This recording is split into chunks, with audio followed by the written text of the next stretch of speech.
আমরা চাঁদাবাজি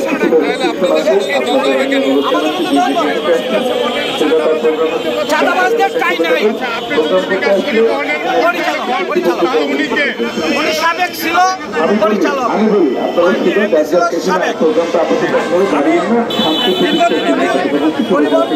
খন্দকারের সাথে মিশে আমার চেয়ারম্যান গিয়াসউদ্দিন চৌধুরীকে মেরে ইয়াবা মামলা দিয়ে জেলখানায় বলেন বলেন বলেন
আমাদের কিছুক্ষণের মধ্যে এমনিটির চেয়ারম্যান খন্দকার গোলাম মুর্তজা বক্তব্য রাখবেন।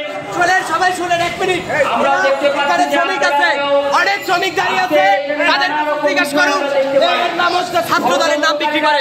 ঢাকা কলেজের ছাত্র দলে কি একটা পদ ছিল সাবেক, সে বিগত কয়েকদিন আগে চাঁদাবাজি করার কারণে তাকে ছাত্র দল থেকে বহিষ্কার করেছে।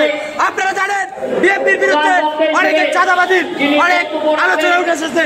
আসলে বিএনপি কোনো চাঁদাবাজি করে না। এই সমস্ত বহিষ্কার নেতাদের কারণে বিএনপির নেতাদের বদনাম হচ্ছে। আমরা বিএনপিকে বলতে চাই অতিলম্বে এই চাঁদাবাজকে প্রতিরোধ করে তুলতে।